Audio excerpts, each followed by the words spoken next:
Hello दोस्तों, मेरे channel फिल्मी स्टोरीज में आपका स्वागत है। आज हम आपको हिंदी सिनेमा के उन 4 बेमिसाल एक्टरों की जानकारी देने जा रहे हैं जिनकी खौफनाक हत्या हो गई थी।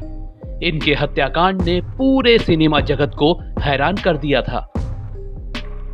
सबसे पहले बात करते हैं मशहूर फिल्म हीर रांझा की खूबसूरत अदाकारा प्रिया राजवंश की। शिमला में पैदा हुई प्रिया अपनी कई फिल्मों से 60-70 के दशक में छा गई थी। उनकी फिल्मों में हकीकत, हीर रांझा, हिंदुस्तान की कसम, हंसते जख्म से लेकर कुदरत जैसी यादगार फिल्में हैं। मगर उनकी मौत बहुत खौफनाक हुई। प्रिया को मशहूर डायरेक्टर चेतन आनंद से प्यार हो गया था। चेतन शादीशुदा थे और 2 बेटों के पिता भी थे, मगर अपनी पत्नी को छोड़कर वो प्रिया के साथ रहने लगे। कई साल दोनों साथ रहे। विवाद चेतन आनंद की मौत के बाद शुरू हुआ। 1997 में चेतन की मौत हो गई। जब उनकी वसीयत देखी गई तो पता लगा कि उन्होंने अपनी प्रॉपर्टी 3 लोगों में बांट दी थी। 2 तो उनके बेटे केतन और विवेक थे, मगर तीसरा हिस्सा प्रिया को दे दिया था। बस यही हिस्सा प्रिया के लिए मौत बनकर आ गया। 27 मार्च साल 2000 के दिन प्रिया बंगले पर सो रही थी। रात में उनकी नौकरानी माला और नौकर अशोक आए और प्रिया का गला घोट डाला। बाद में जब पुलिस ने पूछताछ की तो नौकरों ने पैसों के लिए हत्या का जुर्म कबूला। साथ ही चेतन आनंद के दोनों बेटों का नाम भी लिया। साल 2002 में माला और अशोक को हत्या के जुर्म में सजा हुई। वहीं विवेक और केतन को साजिश रचने के लिए जेल भेजा गया, मगर दोनों हाईकोर्ट से बेल पर छूट गए। अभिनेत्री की हत्या का केस अब तक चल रहा है। दूसरे अदाकार हिंदी सिनेमा के मशहूर अभिनेता धर्मेंद्र के भाई वीरेंद्र सिंह थे।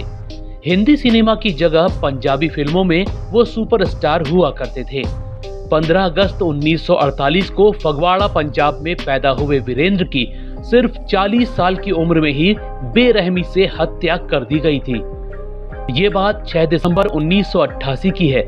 वो जट ते जमीन फिल्म की शूटिंग के सिलसिले में पंजाब के तलवंडी कला गांव में थे।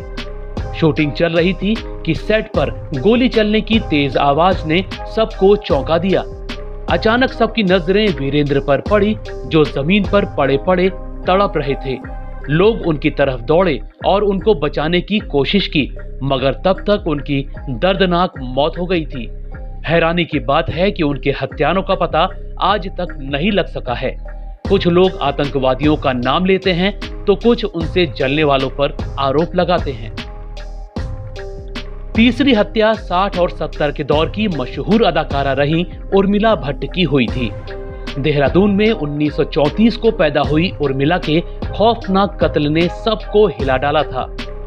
बॉलीवुड की मां के रूप में आज भी लोग उनको नहीं भूल सके हैं। 1967 में आई हमराज फिल्म से उन्होंने हिंदी सिनेमा में कदम रखा था। उर्मिला जी को बड़े बड़े स्टार्स की मां के रोल मिला करते थे। उन्होंने अमिताभ बच्चन, धर्मेंद्र, जितेंद्र, शशि कपूर, ऋषि कपूर, शत्रुघ्न सिन्हा, प्रेम चोपड़ा, रंजीत, डैनी और हेमा मालिनी की मां का किरदार निभाया था। उनकी हत्या 22 फरवरी 1997 को हुई थी। वो अपने पति के साथ जुहू के बंगले में रहती थी। उस दिन पति किसी काम से बड़ौदा गए हुए थे और वो घर पर अकेली थी। अचानक दिन दहाड़े उनके घर कुछ लुटेरे घुस आए। उर्मिला को रस्सियों से बांध दिया। इसके बाद घर का सारा रुपया और जेवर लूट लिया। लेकिन इसके बाद जो हुआ वो दिल दहलाने वाला था। लुटेरे भाग रहे थे कि तभी एक बदमाश बंधी हुई उर्मिला जी की ओर आया और चाकू से उनका गला रेत डाला। इस वजह से उर्मिला जी की तड़प तड़प कर वहीं मौत हो गई।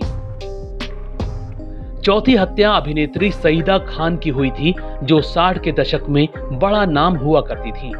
24 अक्टूबर 1949 को कलकत्ता में जन्मी अभिनेत्री की कई यादगार फिल्में हैं। इनमें कांच की गुड़िया, हनीमून, मॉडर्न गर्ल, मैं शादी करने चला, 4 दरवेश, सिंदबाद, अली बाबा और अलादीन, ये जिंदगी कितनी हसीन है और कन्यादान आदि हैं। सईदा ने उस दौर के मशहूर प्रोड्यूसर और राइटर ब्रज सदाना से लव मैरिज की थी। अभिनेता कमल सदाना उनके ही बेटे हैं। सईदा की शादीशुदा जिंदगी अच्छी नहीं थी क्योंकि उनके पति को लगता था कि सईदा का अवैध संबंध है। इसी वजह से अक्सर दोनों के बीच लड़ाइयां हुआ करती थीं। मगर उस दिन तो बहुत खौफनाक घटना हो गई। 21 अक्टूबर 1990 की बात है। सईदा और ब्रज सदाना का झगड़ा बहुत बढ़ गया। ब्रज ने शराब पी और अपनी गन निकाल ली। इसके बाद उन्होंने सईदा को गोली मार दी। गोली की आवाज सुनकर उनके बच्चे कमल और नम्रता वहां पहुंचे तो ब्रज ने उन दोनों पर भी फायर कर दिया। इसके बाद खुद को भी शूट कर लिया। खौफनाक घटना में सईदा और नम्रता के साथ ब्रज की भी मौत हो गई, मगर कमल सदाना किस्मत से बच गए थे।